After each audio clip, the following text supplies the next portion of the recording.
Alright, the first one's pretty easy. How did Devour form?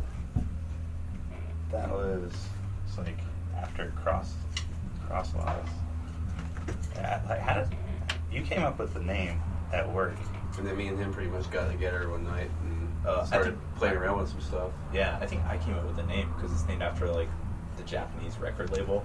Oh, really? Because like Selfish had named themselves after the Japanese record label. Came up with the acronym. Yeah, Matt came up with the acronym. Yeah.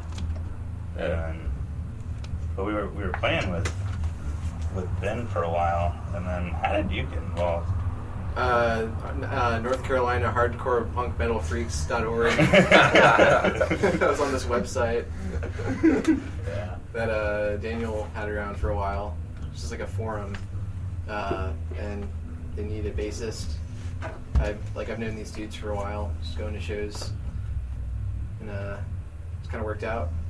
There's a sweet video of him like crowd surfing at the last Crosslaw show. So we knew he was down. So you guys just kind of set forward to start sort of a Japanese influence hardcore band of some sort. Yeah, something like that. I think I wouldn't necessarily say we were going for that, but that's what kind of ended up being in a way. I think like at least I like definitely want to do something more like ambitious than Crosslaws. Crosslaws is, especially toward the beginning, like super stripped down and super simple, and like we recorded everything ourselves, and it's kind of like wanted to write more complicated songs and like get good recordings and basically like have everything bigger and more intense. Yeah, it's not like the same old like aping 1980s US hardcore. Like try to incorporate more like European influences and Japanese influences and other sort of non-hardcore influences, I guess.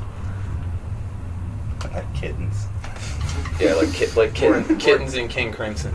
That's probably the best way to describe our sound. Yeah. and painkillers. Yeah. Yeah, it kind of blows out my second question here, which is where you draw influences from. Kittens and Crimson. Yeah.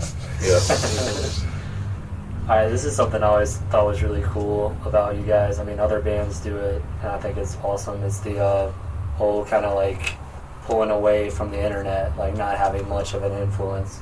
And I actually had someone come up to me about like how can I get in touch with those dudes? Like I saw them at Collapse Fest, and I really want to like get them to get on this this show, and I have no contact for them. Like I guess that kind of draws it back, but I think the lack of internet is really kind of cool. And It's like, what's the reasoning to? yeah, I don't, like we definitely We discussed that one night. And Yeah. just decided. Yeah, we knew we didn't want a MySpace just because like we didn't want like their ads associated with our band, and like to be affiliated with like Fox and stuff like that. It's just like patently uncool, I think. Yeah. And we talked about like doing other kinds of websites to like help get stuff out there, but like it just hasn't seemed important. Yeah. I've always been kind of turned off by the whole like friendship contest kind of aspect of that. It's like sort of like the super social thing. Like, I mean, promoters actually look at bands' MySpaces and see how many friends they have, and kind of use that as like a meter for how good the band is.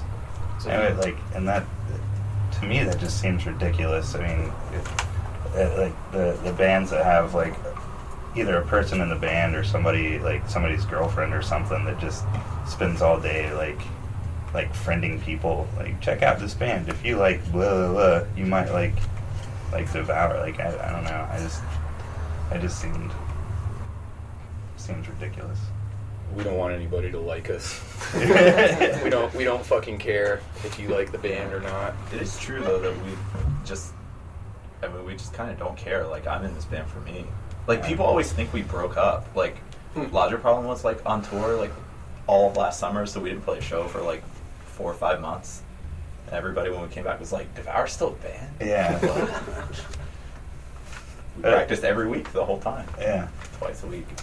And there's also there, like we talked about it, like just having it be more real, like rather than, because people will check out like a song or two and then be like, like, oh yeah, that's neat, and then just forget about it. But like this, it's more organic, like the way people come to the band. Yeah. I think yeah. we want to be the kind of band that, like, you can't just, like, go someplace and hear, like Cody said, 1 or 2 songs. It's like, if you like us, then we want you to, like, get the record and have it and hold it, because it's not just, you know, some file on the internet. It's like, you know, there's artwork involved and, like, everybody's lyrics and stuff, and it's just, you know, it's better to have, like, that physical thing to, I guess, sit around and listen to than to just be like some, you know, certain amount of kilobyte file on somebody's computer somewhere, like, you know. Like, yeah, and we definitely put like a shitload of work too into how the records look, and I don't know, having kind of a universe around the band, like an aesthetic. Alright, well, that gets me to skip ahead. See how professional I am here. Alright, I don't think okay.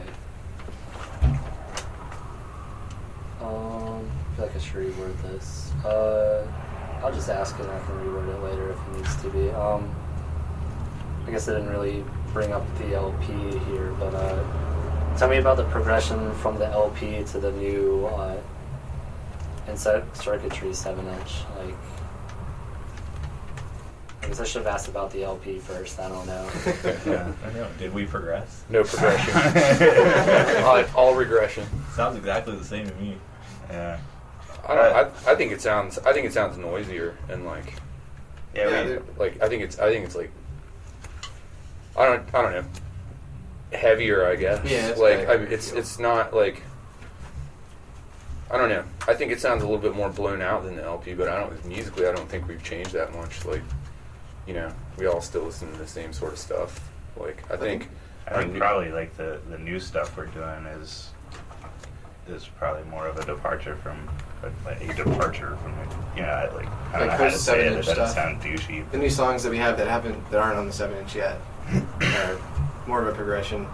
I guess towards sort of a weirder, a lot noisier. noisier. Yeah. But not like noisy in like the confused sense, you know, not just like constantly blown out and indecipherable and noisy, and like there's actually like I think it sounds more like kind of layered and almost like, not to sound cheesy, but like psych rock in a way, like, but not I don't know, it's not something you're gonna sit around and be like, whoa dude, fire big old dig. Like, it's pretty uncomfortable. Somebody hit the black light. It kind of reminds me of like old industrial stuff in a way, but it's not at all like that. Like, it reminds me a lot of like Swans or something. It's really uncomfortable, heavy music, but no one's heard that stuff yet. So Yeah, I think so like, look out. At least for me, like the way that I've written songs since the 7-inch is like completely different too. Because like before, it's just all about like getting some killer riffs and like stitching them together in a way that makes sense. And like, I don't know, like Dave has taught me a lot about like 20th century classical music and like avant-garde music and stuff. And I've like done some reading about that stuff. And like now I think my songs come more from like ideas or like concepts. It's like, you know, can I write like a song with no repeating parts, or like can I write a song that starts with a guitar solo, or, you know, like it's like the songs are sort of conceptual in a way, and I think that adds to like the noisiness and the unsettlingness of it, because they're not fluid. At least my songs aren't. And that's Super jagged. I mean, this isn't really like one of your questions, but that's something that I've always liked about like this, like the way that our songs turn out, because we have like so many different people writing on them with like so many different influences, and so it turns, I don't know, it gets it's more interesting than just like straightforward like hardcore, I guess. A lot of the times, I mean, Not everything sounds the same at all. Yeah, I think we're all, like, the three of us who write most of the music write really different kinds of songs. Yeah, I personally have like a really hard time just describing it to somebody. I'm just like, it's heavy, it's punk influence, but it's like Like I do kind of throw out the Japanese sound, but then there's like layers to it. Yeah, I mean, I think like the way the Japanese bands influenced me, especially early on, was more like the production and wanting that like really big, heavy guitar upfront sound. And like when people say bands sound like other bands, I think that's what they tend to mean more, is that they're produced in similar Actually ways. sound Yeah, like Exactly. that band. Rather than like writing riffs like other bands, because that's a whole different deal. Like our riffs come from weird places, not even musical places sometimes, just like life, you know. All right, and then made really bad wordplay on this that I thought it was funny and wrote it in here, but I don't know if it's dumb to read. But started this out by saying it's obvious. I'm obviously very consumed, which I thought was funny because you guys are devoured. And the Raleigh, North Carolina punk scene, and there's definitely been sort of like a wax and wane and a rise and fall, and we've all been a part of that. Yeah. So I just wanted to sort of have you guys maybe talk about like the local scene, what you've seen, and like I feel like each one of you has like a very sort of different background as far as like musical taste and where you came from and stuff, so that would be really interesting to have some dialogue on that. I don't know where to start with that. Like, Yeah. I mean, in terms of Devour, it seems like we kind of are of a time when the scene was maybe waning more than waxing, and like, you know, there was a moment there where like everybody was kind of on the same page, and all the bands kind of sounded a little bit similar. You know, everybody was like super into 80s hardcore, and then everybody kind of got bored with that. And I think we were like, we all wanted to play with different people and think about different ideas. So like we're sort of a product of faction in a way. Product of faction. Yeah. I mean, not faction, not like we hated each other, but in that we're not like 5 clones of each other. Oh, right. Oh, yeah. Yeah. No, that makes sense. Yeah. I think there was probably like, I mean, you were around that time, but like back in the 90s and stuff around here, it was kind of an explosion of that kind of scene for a little bit. Yeah. And I like, mean, it always goes, it seems like it always goes in, you know, and it died out for a while. circles and waves, you know, like you've got, you know, your pinnacles, and it seems like everything's going really well, and there's a lot of energy in the music scene. And it's not just in hardcore, I mean, you know, it's maybe like a town-wide thing. It seems like, you know, Just like a show kind of scene, like people doing house shows and Yeah. stuff like that. You know, And that was like a couple of years ago, like when Kings shut, like Kings was a huge venue for like just smaller bands like that, you know, didn't necessarily like have a huge following, or like smaller scenes, I guess, like the punk scene, or you know, whatever. And then whenever Kings died, and then that was kind of when I saw like the house scene kind of blow up. But then people have to move sometimes. yeah. And like and also people take that shit for granted. Like they just kind of assume that it's always gonna be there. Like, I mean, when I was living at Morgan Street, like I enjoyed. I liked having a place to do shows, but also like, I mean, It's a lot to deal with. When it's you're a living fuck ton to deal with. there. Yeah, definitely. Well, and I think too is like you can beat something into the ground really quickly. Yeah. You know, you can. I remember when we were in Crosslaws, we talked about this, Daniel. Like, it seemed like for, I don't know, there was probably like a 3-month stretch. It seemed like we played like every show that came through here, and people were, after a while, like, it doesn't matter if you're the best band in the world, you know, people are eventually just gonna get pretty blasé about everything. Oh, they're playing again, you know, whatever. Like, and I think, you know, if you're not careful, that can happen, you know, to any band Or and any scene. any scene. Yeah, like, you know, any like, place.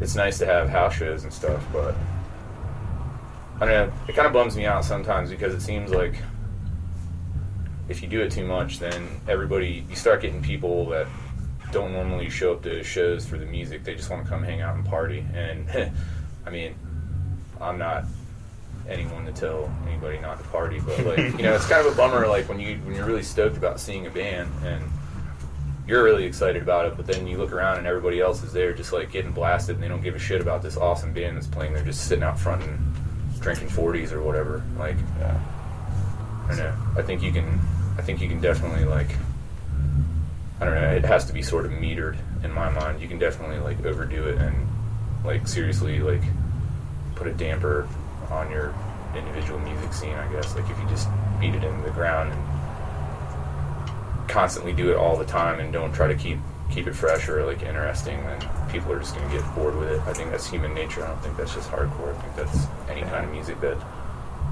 is sort of underground or whatever.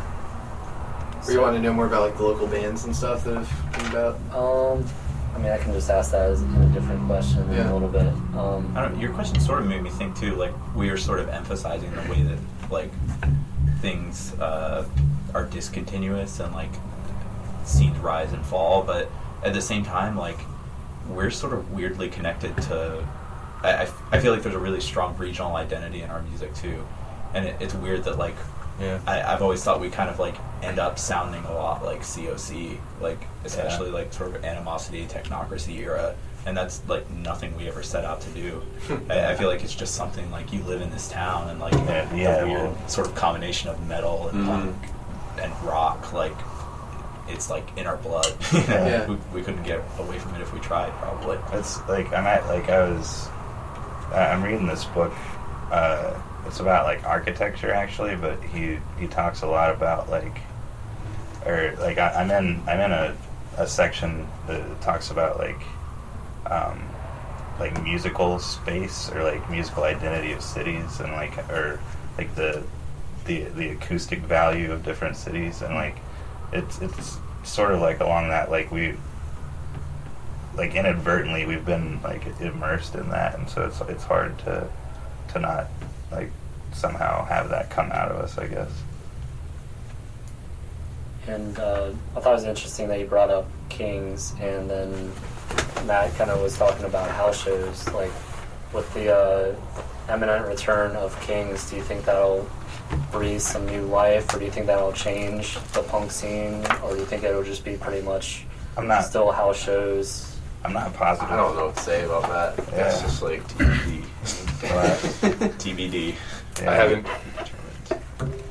haven't even been down there, so I don't know what the space looks like. I know it was with the old Martin Street Music Hall. Yeah. So They're not taking all that. Those shows, like, you know, maybe once in a while, but again, the King's ownership, like, they were really, like, you know, they're really cool. Dude. Yeah, they're cool people. Exactly. So, like, you know, I mean, if they're into it, then you know, it could be good for this, for the, I don't know, punk scene or whatever, the heavy music scene around here. But like, I mean, Heavy rock scene. heavy rock. That's always the hope. Like anytime, like when Volume 11 opened, I think everybody got excited and it was like, oh, finally, like a venue for like our type of music, and they're going to be way into it. And then those guys turn out to be kind of dick bags.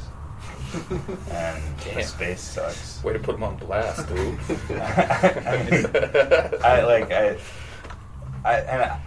I'm saying it, but I'm not the only one that thinks this, and so like, I think also like we're a pretty introverted band. Like we're not oriented toward like being part of a local music scene.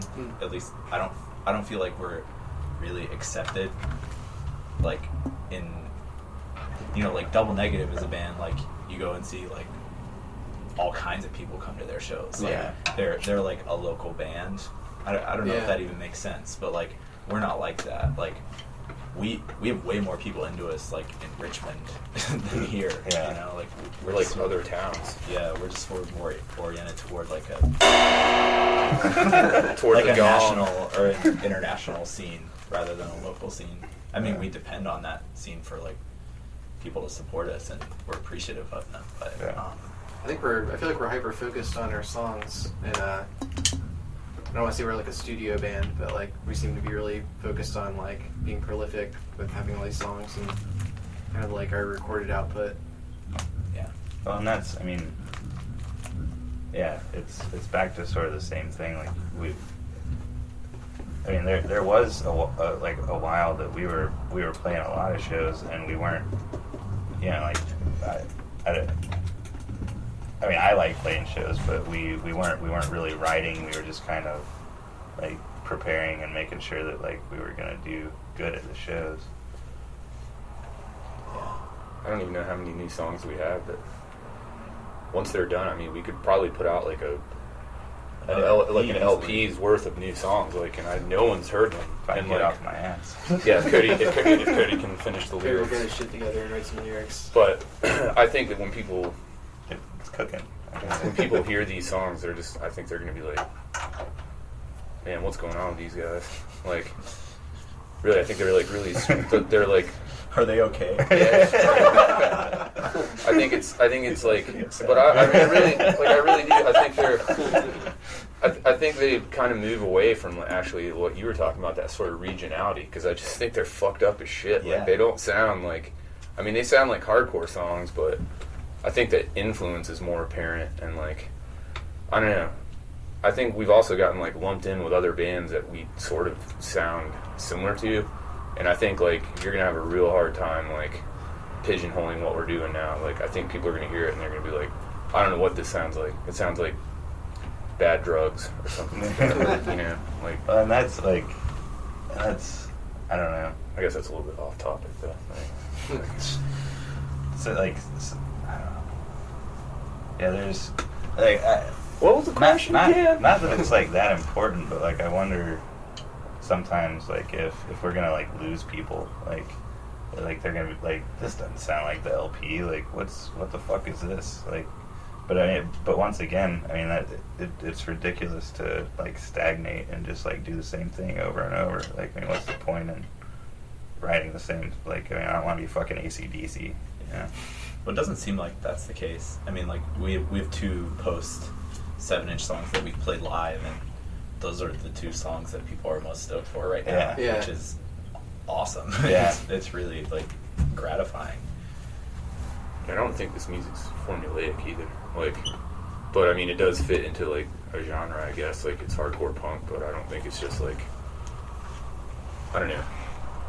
I think it pulls from a lot more of our other influences as well, and like, it's still driving and really like raging sounding, I think, but it's also like really bizarre and kind of angular and kind of just sort of really like uncomfortable to listen to, like, in a good way, I guess, if that makes sense. Like, it's the kind of music, I tell the guys this stuff all the time, like, if I wasn't in this band and I was watching this band and I heard these songs live, it would make me want to put my head through a wall, like just for a bunch of different reasons though. And the parts that aren't like obviously like just like barreling hardcore are actually like, I think, really interesting and like, again, like really uncomfortable. And I like that kind of music. I like music that kind of makes me grit my teeth and like, I don't know, makes me tense up. And I think that's like, instead of just being like a Japanese, Swedish influence hardcore band, I think that's more of an influence on what we're doing. Sort of like going for like a certain feeling as opposed to sounding a certain way. Yeah. And like, I think that we're becoming more adept at like finding that kind of feeling in our music. Whether or not people get it, like, I don't really care. Like, I get it, these guys get it, and I think it's a lot of fun. And I know that some people get it and enjoy it a lot. And there's always the hope. I mean, like, that your intentions like are no hoping. That your intentions for what you're doing like are actually that's what people get out of it. But I don't know. Like, I hope that like people, like, it makes people think, like, it's not just something that you put on and you're like, oh, this rocks. We never rock.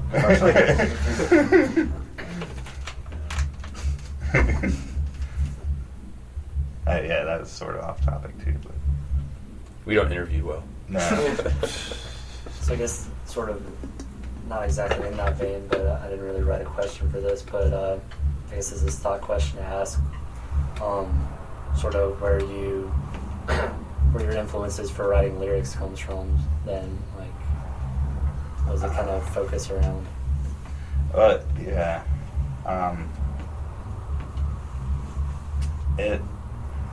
That's a tough one. Like, I'd never really, like, when we started playing, like, I'd always wanted to, like, write songs and, like, be a singer or whatever. But I'd never written like hardcore songs, and so, like, for a while I kind of, like, when I would sit down to write a song, I'd be like, well, this is, I have to write a hardcore song. And so that sort of tinted my lyrics, like, for a little while. But then but also, like, I mean, I also pulled up stuff that I had written, like, years ago, like smells like piss in here. I wrote that, like, it was pretty much verbatim something that I wrote.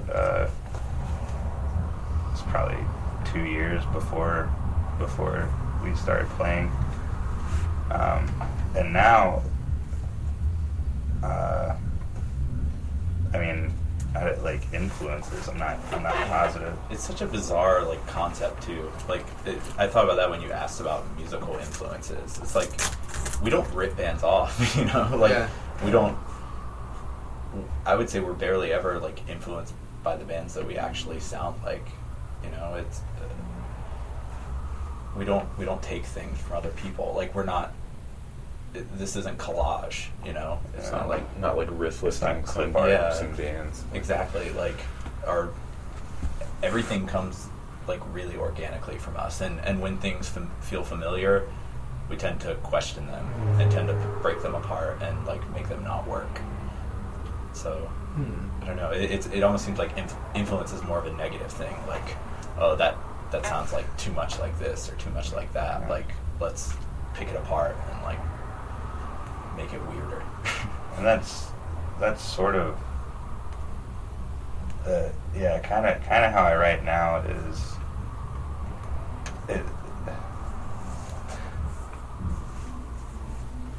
I sort of got kind of defensive for, like, when the LP came out. Like, I don't know, like, I was like, whoa, like, this is, like, stuff that I mean, and I'm putting it out there and people are reading it, and, like, I kind of got freaked out by that. And so sometimes I think that I'm a little too wordy and not to the point, like sort of as a filter, like, sort of to kind of, like, I don't know, like, my id or ego or something. It's like, oh, I don't know, I don't want them to know me. I mean, our music's the same way, though. I mean, like, Yeah. I was saying about the way that we deconstruct riffs. Oh, yeah. It's exactly the same way. Like, oh, you do something and it's the natural thing, but you It's don't almost wanna like we do don't it. want people to understand us Yeah. in a way. Well, but like, Hiding. I also I don't want to be, like, so obtuse that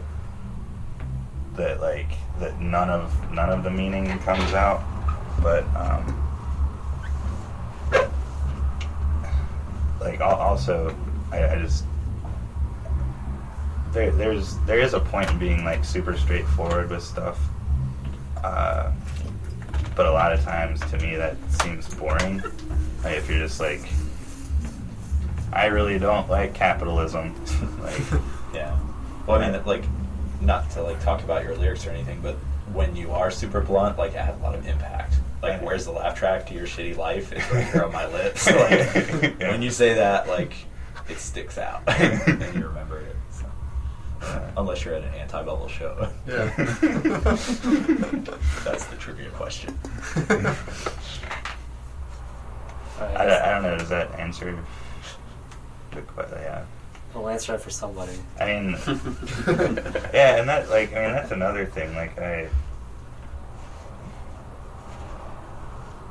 I want, like, I'd like people to, like, think about what it is that I'm writing, and have, like, it's more interesting to me to, like, pose questions than, like, try to come up with solutions for something. Like, this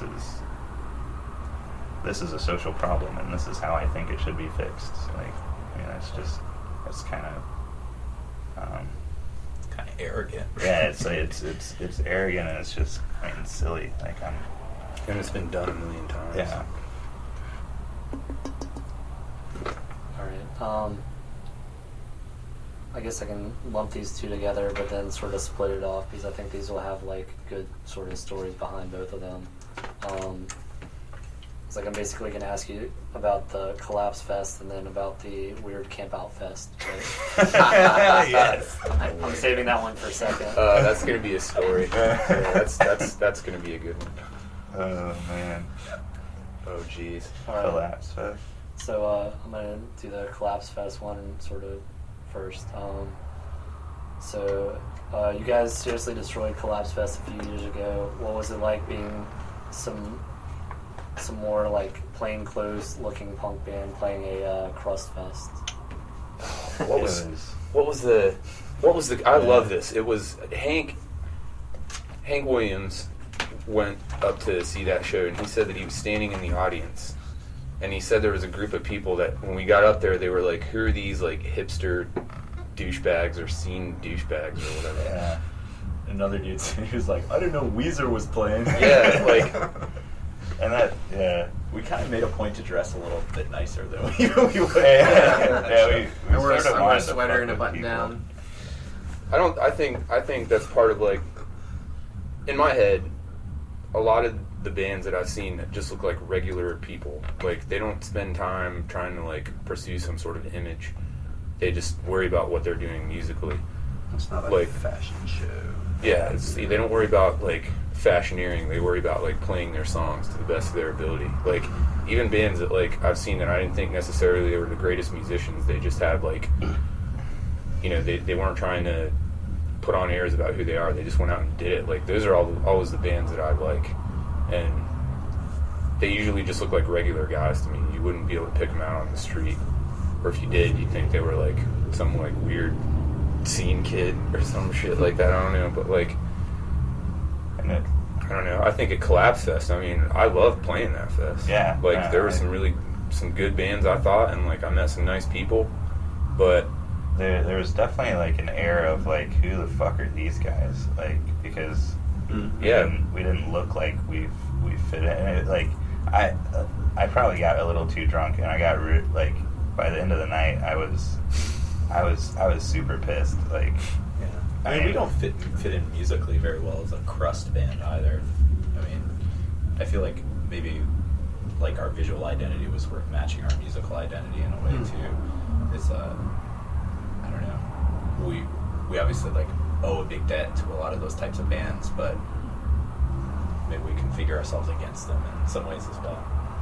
yeah, I don't know. It's just, like, there was a few things, like, I don't know. I talked to some really nice people, but then there was also, like, Cody and I went to the store at one point, or went to find a car or something like that, and we walked past a couple of people that were obviously, you know, like crust punks or whatever, and going back to the fest, and we said hello, and they just looked at us like we were weirdos, yeah. you know. And I think it's like, I don't Yeah, know. I It's just like kind of like a scene or a clique or just like anything else. As much Yeah. as a lot of times, like, things. In other words, people- they're the scenesters. Yeah, in a way. I mean, like, it's like, you know, people claim to be like open and whatever, And that's like that. but they're just like anybody else. That's what really like kind of got me. Like the like that. This sort of like, I don't want to say community, but I mean this scene, or like this type of, like, we're the people that don't fit in, and like, or didn't, and like when these like cliques and factions start arising, like, I mean, it's just it's counterproductive. Like we're all trying to do the same thing. Like, we're all trying to, at least I think. I mean, I don't know, and like, that sort of mentality just really pisses me off. Like, Yeah, I kind of wish people would like cultivate weirdness rather than have a herd mentality. Yeah, I mean, and don't get me wrong, because it feels that it makes it sound like I'm slagging people that are in crust punk. I mean, I like plenty of crust punk bands, Yeah. but I don't really care how I come across as somebody in terms of how I look. Yeah. You know, like I just kind of go about doing my own thing, and like, And I sound like I'm talking shit also, but I'm not really. There's because that's not everybody's like that. Everybody feels comfortable in their certain spot, and if that's what makes you comfortable and that's what you're into, then you know, who am I to judge? But I don't like being judged just because, like, you know, I don't look a certain way. I mean, I bet I could sit down with just about anybody that's into this kind of music, no matter what they look like, and we can find a common ground. But it's just a matter of like talking to somebody and like realizing that no matter how you look, you're not really that much different, you know. But I don't know, I just feel like it's like Cody was saying, it's like, you know, we're supposed to be like some sort of like, I don't know, this kind of music is like outcast or, you know, whatever. It's not the social norm, that's not accepted by a lot of people. And I wish people would kind of focus on that in the scene as opposed to being like, well, I'm this kind of punk or that kind of punk or whatever. Like, you know, I don't really know where I'm going with that. I guess it doesn't really matter. Like, at the end of the day, you kind of just do it for yourself and, like, hope it works out for you. But it's just kind of strange to, like, be stoked to do something and then be in an environment where it kind of brings you down. yeah. Even though I think we killed it. Yeah, it sounds kind of like, from what we've been saying so far, that we like didn't enjoy playing Collapse Oh Fest. no, yeah. It was totally a blast. It was Yeah. just They did a really good job with it. yeah. For sure. I think it was even more fun for us because just getting to see people's reactions to what we're doing. And let the music do the talking as opposed to like Yeah, looking a certain way. not trying to outcrust anyone. Yeah, I feel like a lot of people were sort of like beaming after you guys like finished up some songs, and I thought that was really cool. 'Cause Cool. I thought you guys would have been just sort of That's like really awesome. a band that everyone was like. I mean, no offense to you guys, obviously, but I could see it just not fitting in exactly, so people would be like, Well, and, like I sort of really, I like that. Like I mean, going to like festivals like that. I mean, for 8 hours of like hearing the same stuff, like it sort of becomes, man, I do, like, I sound like I'm talking shit. But yeah, I always thought it was kind of cool that like we didn't end up doing it, but like we got asked to play No Way Fest too. And like when you look at the bands who have played both No Way Fest and Collapse Fest, it's like Waste of Time, Direct Control. It's like the bands that sort of like cut right to the heart of like what is intense in music, you know, and ripping, and aren't following a scene, just like making tear-ass music. And if we're doing something that's like those bands, then I feel like Yeah, we might be doing something right. And I think a big part of that too, just to like digress a little bit, I guess, like, is just sort of like doing it from the heart and not trying to be a certain way. yeah. You know, I'm sure we could all very easily wear all band t-shirts and all black clothes and look a certain way, and people would probably be like, oh, well, they sound like this because they look that way. But I kind of like not like looking like anything and then just going up there and letting what we play like speak for ourselves. And yeah, I mean, I can get where people would be like, yeah, they're kind of crusty, because we do, like Daniel said, owe a debt to a lot of that kind of music, especially like Japanese and Swedish stuff. But I don't know. I think maybe that's what the guys that were setting up Collapse Fest too were probably thinking, that they don't give a shit what we look like. They, they'd heard us before, and they were like, oh yeah, these guys, they sound like raging, like heavy as shit hardcore. And I think like, if we're not like a DB band, like I think a lot of like Forrest and Ethan, was that crust right? bands are heavy as shit, and like I think that's what they probably picked up on from us, and like that's why they invited us to play, and I respect them for that. Like we may not be like exactly like those other bands, but I thought some people came away like being like, holy shit, that band was cool as hell. And like It was actually pretty That's flattering, like, to be invited to do that, because, I mean, like, Parasitic is, they're like that too. Yeah. Like they get lumped in with like crust punk bands or whatever. I don't think they're a crust punk band. I think they're like, if anything, I think they're like a kind of like a crossover band. Like So it was fucking brutal hardcore mixed with like almost kind of like early 90s death metal in parts and like thrash metal. Like nothing about them says like crust to me like when I hear them. If you saw them you would think they were like crusty punk guys, because I guess a lot of them are, but like if you just heard the music, you know, I don't think you could lump them into anything. And like I don't know, I guess that's kind of what we're trying to do too. Like it doesn't matter really at the end of the day how you look, it matters like how you play. And if people like it, cool. And if they don't, I guess they don't get it or they're not into it. But I guess that's for other people to decide, because I don't think we're going to stop doing what we do. Like if anything, it's just going to get more weird and uncomfortable, and I'm okay with that. All right, then I'm going to move it to the question you want to answer, which is On Overfest. tell me about your experience at the weird campout / fest that was held in a barn. And my funny thing right after that is, did you find your Vision Quest animals? I think we found them when we were scared to death by That them. huge fucking hornet. Yeah, and our spirit animals for that journey were the Big dude with gigantic face hornet, tattoos. hornet Yeah. and the dude with the face Good old tattoos, blood face. and a really scary cow who we thought was going to kill us. Yeah. There was cattle, hornets, and a guy that Sliced his head open with a bottle. Yeah. And tried to seal up the wound with A maxi maxi pad. pad. Yeah. Man. So I had this weird idea that it was going to be kind of like Woodstock for punks. Yeah. Like I thought it was going to be like Huge. everybody was going to be like camping out, and there was going to be like bonfires and shit, and after everybody played, like everybody was going to hang out and party, and it turned out to be us. Yeah, pretty much. That It was, it. it was literally just us camping Like out. us. Yeah, there was that one tent up at the top of the field. I don't know if anybody was in it. I don't know.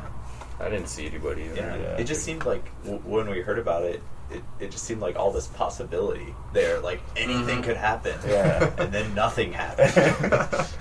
I mean, it was definitely a good time, but like it We was did a sort pretty of good job at making stuff happen. Yeah. We made our own fun. Yeah, we had. I mean, Extreme flying disc. yeah, we played some nice games of Extreme Flying Disc.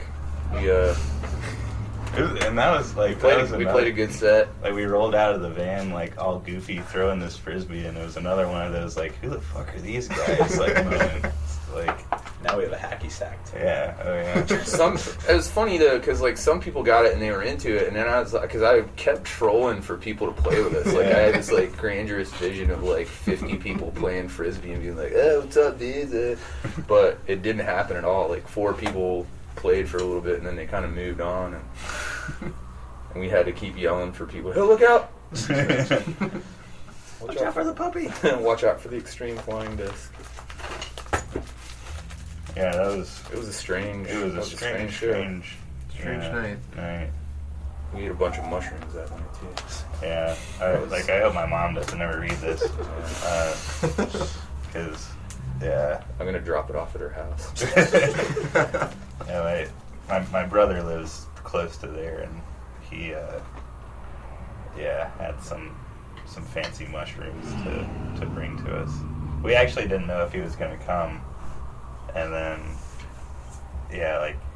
then he got lost, and he was gonna go back home, and then it was right. Was it before he got there before we played? Yeah. Right before we played. Yeah, so he was just in time. Like he'd never seen us, which was it was kind of an awesome thing for me, to have him see it. But then afterwards, we partook and went on a strange journey. At like 1 in the Quest, morning. really. Yeah, it was the guy that owned the place. Like he took us on this tour, sort of. Like there was this pond, like maybe like 100 yards away, and it took us like 2 hours to get there. It seemed like he took us on the most. Oh, he was totally fucking. Oh yeah, he was completely like he figured out that we were like on Tripping our mushrooms. faces Yeah, off. yeah. Don't. I mean, it's All right. He almost Beer on the busted bush. his ass in the process when we were going through that barn. Yeah. That was pretty funny. Yeah, that pond was like sort of a mecca that we reached when we got there. Yeah, It was like we're finally here. That was your. You'd never done that before. That was your Nope, first time. First time. Yeah, this guy, he was a total space cadet. It was awesome. We stayed up until We watched the sunrise. Yeah, we watched the sunrise. It was actually like, it turned out to be really cool. I thought, like, even though like it didn't pan out the way I thought it was going to, it was really fun to like, I don't know, hang out with all you guys and like act a fool. And it was beautiful out there. Like, it was nice to see the stars and like, you know, it was kind of cold actually. Yeah. It was strange. I thought it was gonna be like nice and warm, and I was running around in like cut off shorts with like, I must have looked like a freak. I had like a scarf and like a balaclava, and like a vest, and Every stitch of clothing. yeah, everything that I had. brought with me, except for a pair of fucking pants, which I probably would have been fine if I'd have had those. But we tromped around this farm, and it was a good time. A lot of laughing at things that you probably normally wouldn't laugh at all. Your mama smelled like slug shit. Oh yeah, yeah. That's the spirit animal for Dave. The slug. The The slug. shitting slug. So we also made the pact that no one was gonna fuck anything weird. I think we held true. Yeah. I forgot about that. I don't know. Don't fuck anything weird. Yeah, I Don't let me fuck anything. I'm trusting you guys. Although Jamie disappeared for a while, like we were kind of thinking that maybe he was fucking something weird. Jamie woke up next to something weird. That's right, I went to bed way before you guys did. Yeah. I don't know how, man. It's insane. but the fest was, I don't know. There were some good bands and there were some not so good bands. Yeah, it was one of those things that could have probably been done a little bit better, but it was still a fun time. Yeah. I'm gonna pause you guys for a second because I don't want to lose any of this. We're back. All right. So we're still at this crazy hippie Weird Al Fest. Yeah. I think that, what was that, like the second time he was doing Yeah. The first year it was a like a benefit for that guy and the gut fucks that like OD'd or whatever. It was to pay for his like funeral costs, I guess. And then this year it was a for-profit venture, I guess. Yeah, I don't think the money actually went to any particular thing except for paying the bands. Yeah. I think we got It's like just- $20 or something. Yeah, it's sort of just, I guess, in the spirit, like, of whatever, like, for tradition's sake. Yeah. It could be a cool fest if he put a little bit more effort into it, I suppose. Like, Yeah. I mean, Or if you more know, people had showed up. Yeah, I don't like Yeah. if there had been maybe a little bit more like promotion. I mean, I know it's an effort to get that many bands together in one place, so I don't want to sound like I'm. Conover, North Carolina. Yeah. Yeah, Yeah. yeah. I don't want to sound like I'm like dogging we keep anybody's on, like, efforts. Yeah, we Yeah. sound like assholes. Like, But I think like it could have been great. But well, I, but Really I, fucked But up. we played. if we showed up and fucked everything up, hitting people in the head with frisbees. Boom. Extreme flying discs. It's cool. I'm drunk. But it could have been way awesome. Hopefully, if he does it again next year, like if he could promote it a little bit more, I think like there would have been more people. Yeah. But I don't know. It was. Yeah, and I think if and it's hard for anybody to set aside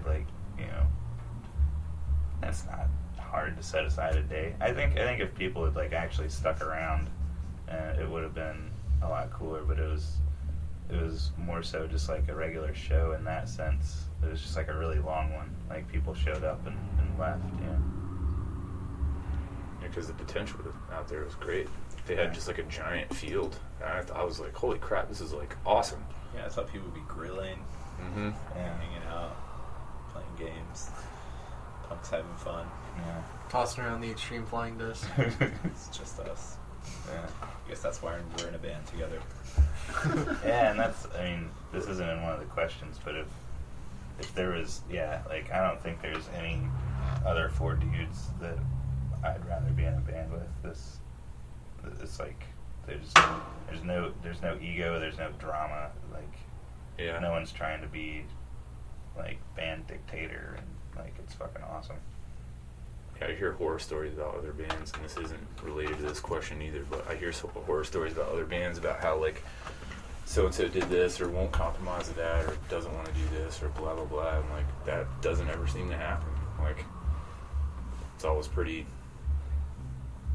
I think we all have a good give and take. Like, if somebody's not into doing something, then, you know, it's usually not because they're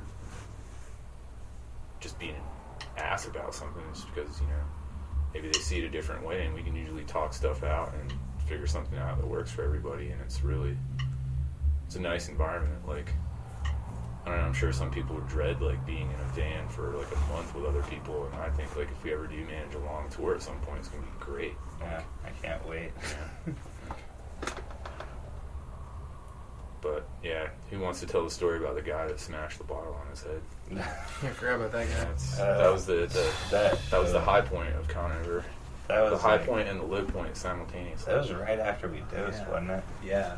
Guys recently in Raleigh too. Yeah, like he came to The Master Noise show. Yeah. Got kicked out during Yeah. the first band. He was like, "This is my favorite band of all time. I'm so stoked." Didn't you get to see that?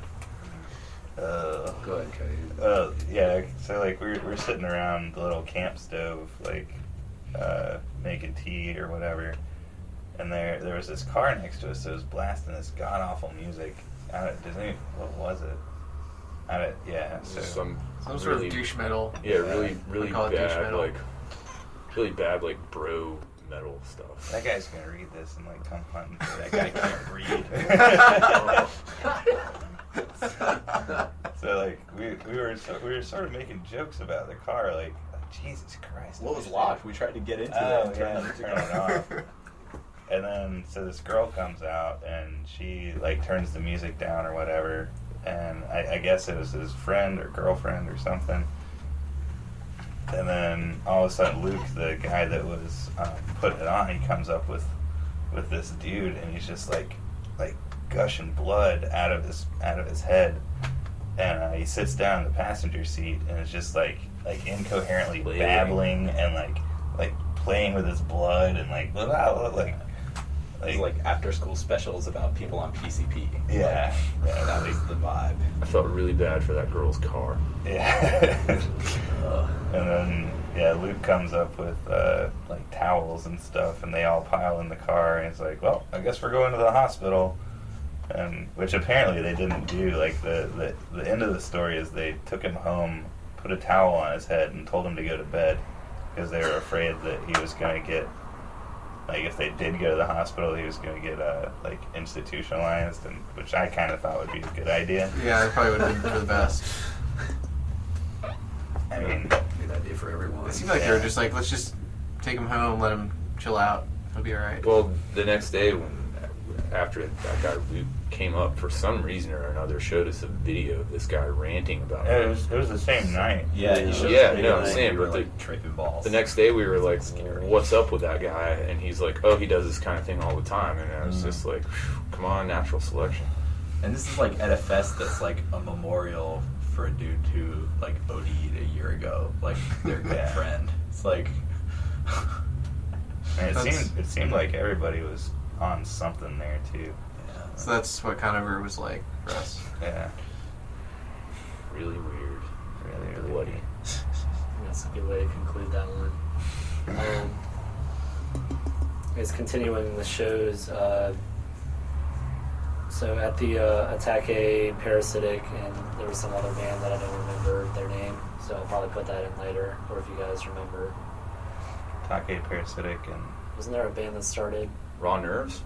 Probably. Yeah. Oh, so it yeah. was. All right. Yeah. So now I don't have to research that, so I appreciate that. Raw nerves is killer.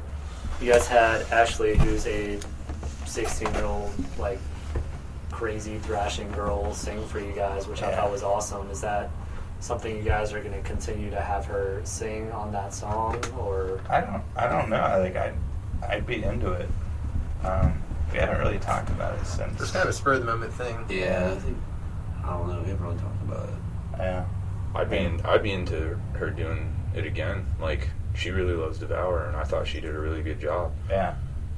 And she's I I have a nickname for her. I call her Kill or Be Killed. Because seriously, at shows, she goes off harder than so many other people I've seen. Like, she's this little girl and she goes out there and straight up just like fucks people up. And I think it's awesome. Like, she's so into it. And not just Devour, just in the hardcore. Yeah. In general. She loves this music. And It's got a really good energy. yeah, she's a really positive, friendly person. Like, yeah. I'd be into it, but that's the singer's bag. Well, I mean, That's the vocalizer's bag. like we had talked about it and like sort of like amongst ourselves and seeing, you know, if maybe she wanted to do backups or, you know, like do some sort of collabo. Collabo. Yeah, that's another inside joke. Sorry. But yeah, like kind of after that show, it sort of just it's, you know, like we had a good time, she had a good time, but then it just kind of got dropped out. Well, I think she started the band too, so Oh, right. like, good on her. You know. Yeah. Do Well, it. and see, that's like if we had anything to do with that, then awesome. Like, you know, because I mean, really, all it takes is like getting up there and doing it. But a lot of people don't. I don't know. They don't think that they can. Like, they're like, oh, well, I'm not good enough. Like, how? Like, why would I? But I mean, fuck, look at me. Like, I'm. Look at us. Yeah. We're not good enough, but we do it anyways.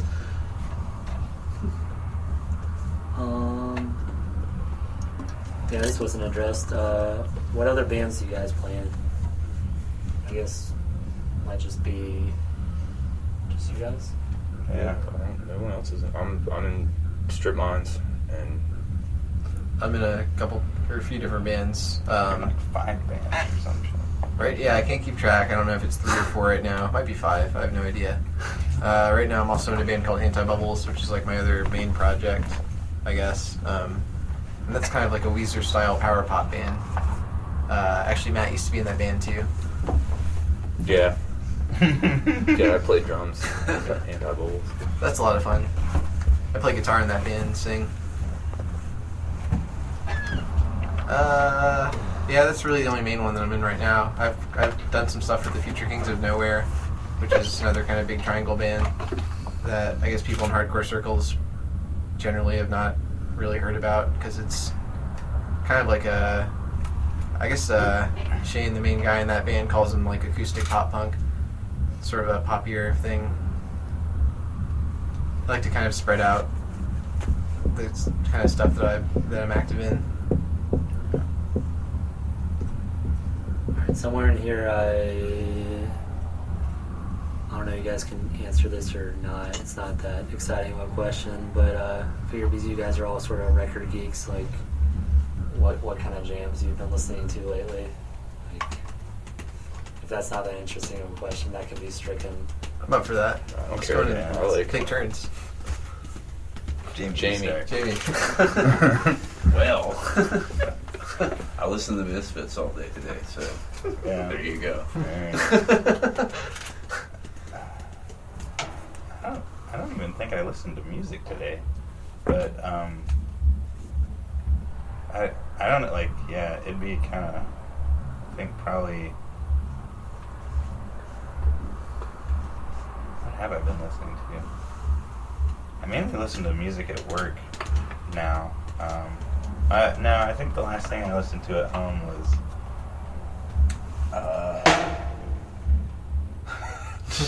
The Weaker Lands. Yes. I love the Weekends.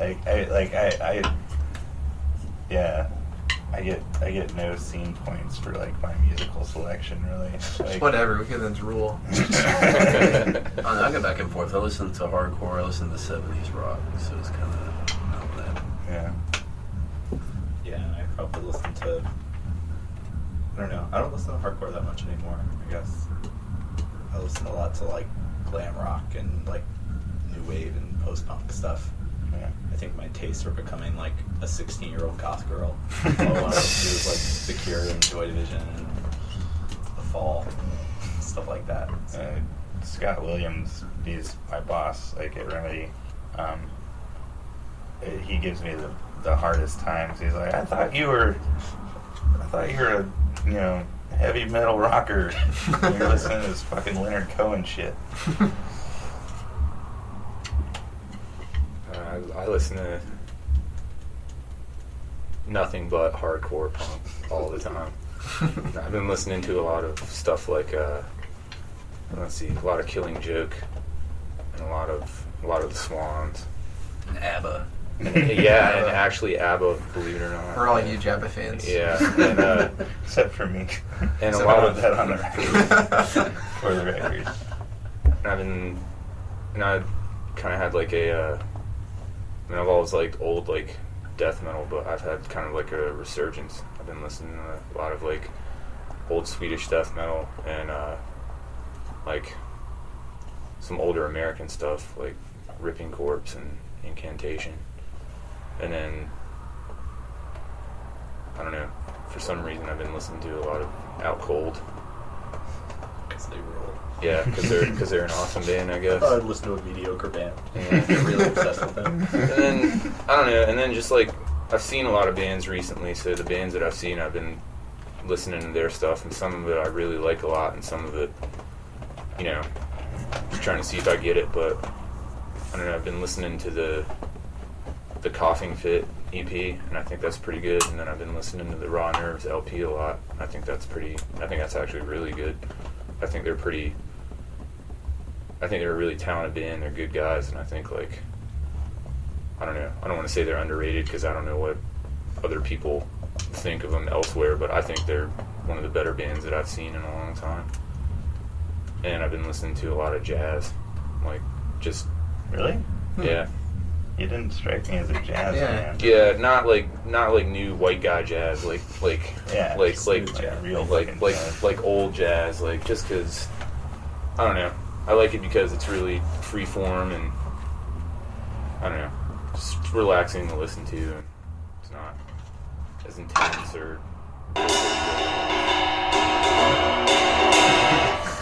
It's not as vocally driven. It's I think you can expect to do jazz Devour 7-inch. Too Neon bad drums.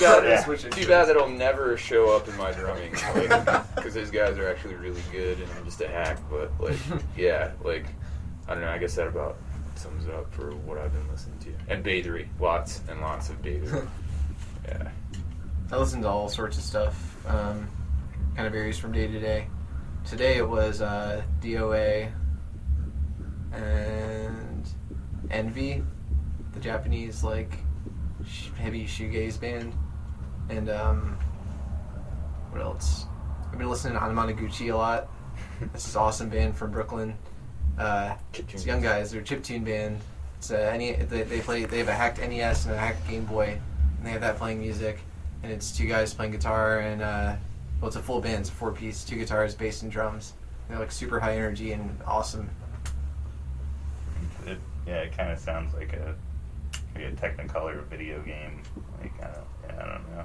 Yeah, it's just like hyper positive. That's how they describe themselves, like hyper positive, hyperactive, 8-bit rock band. thrashing vision. Yeah. So there you go. You put all that together, and more or less, you get Devour.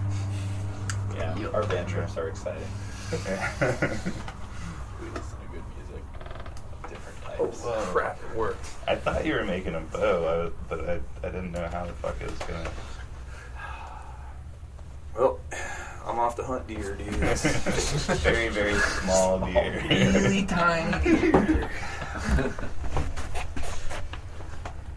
Alright, I guess this is close to the end. So, like, I don't know, when I've done email interviews, I've been kind of like, sort of offered for bands to write questions for themselves. Like, I don't know if there's any subject you'd want to go on any kind of tangents with, or if you have any last words, or... Any last words? Like, did I miss on, like, some, like, major part of your band or something funny that you could... We're probably going to tour Europe next summer. Yeah. Have you talked to that French fella? Yeah, we're in talks. All right. Trying to it's in record the works. a new EP soon, hopefully. Yeah. Well, how many? Like Pollen Tornado's not on anything. Blotter acid, Water Acid. whatever you write some words to. Yeah. These are all. You should Working titles. Qualify that. Those aren't the titles. Those aren't the of words. the actual songs. They're just what we call them in the practice bits. That's sort of. We have a song tentatively titled "Pecan Sandies" right now. Yeah. Yeah, I mean, you could write It's off. a fucking ripper. there's the list right there behind that bag. That's, Yeah. I mean, Stan I Sandy's guess- is like our crustiest song. It sounds like Frampton or something. I've seen a bunch of crusties with like bags. We'll of run pecan down the sandies. list of new jams. It's actually written by elves and delivered to us. All right, Crusty so elves. these are the titles for the next LP: Switcheroo, Dugga Dugga, Bangers and Mash, Pollen Tornado, Rippingest, Pecan Sandies, Triangulila, Black Metal, and Blotter Acid. Yeah. I think we're gonna call it the Rippingest Pecan Sandies ever.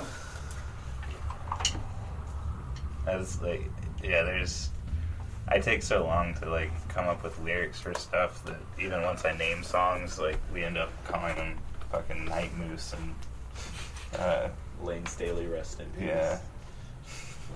None of us hope he rests in peace, I think. Nah.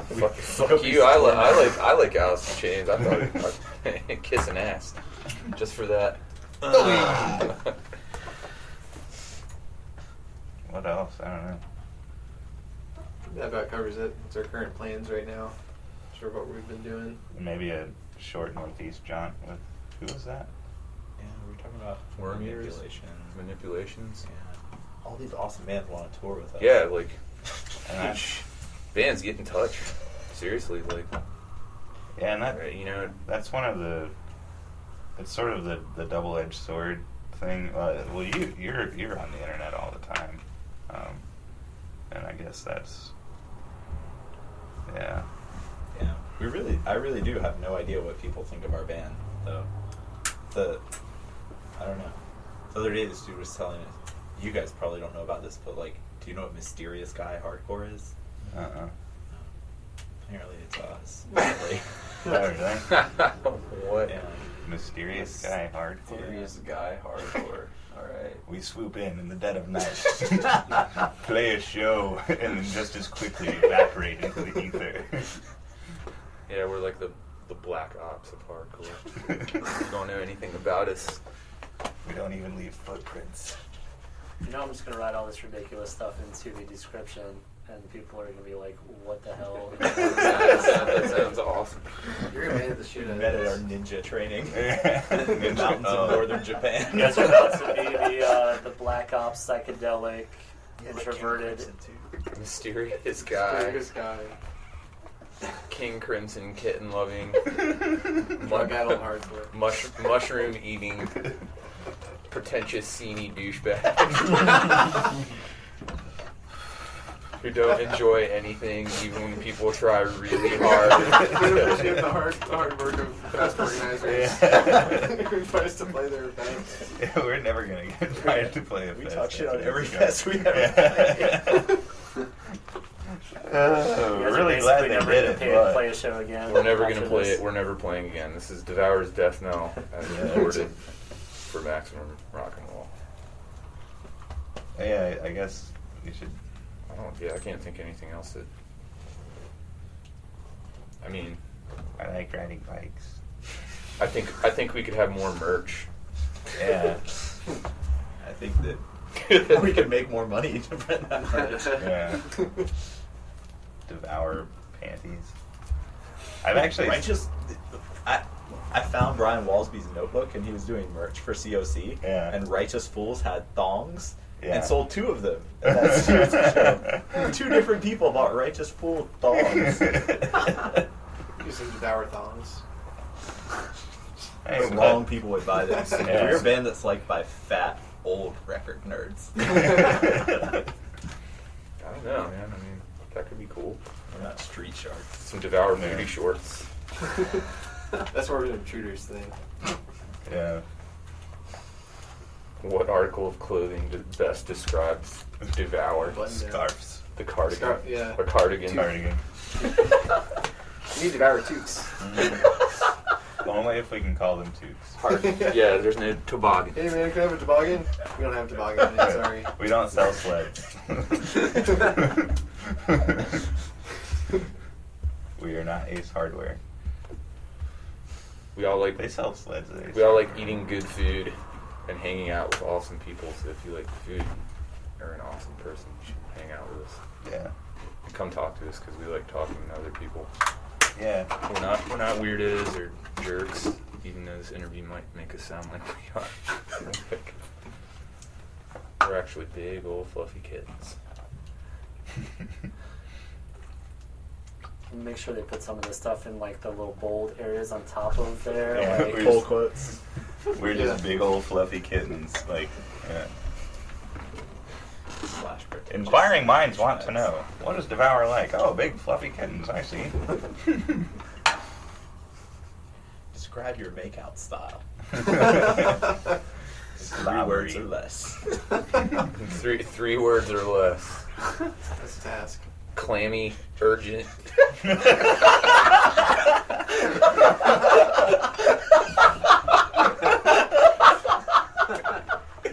Short-lived.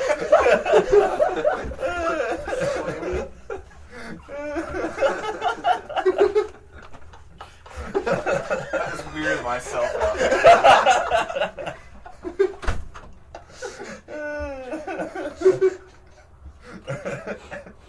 I feel like this was where this should end. Yeah, that was good. That was good.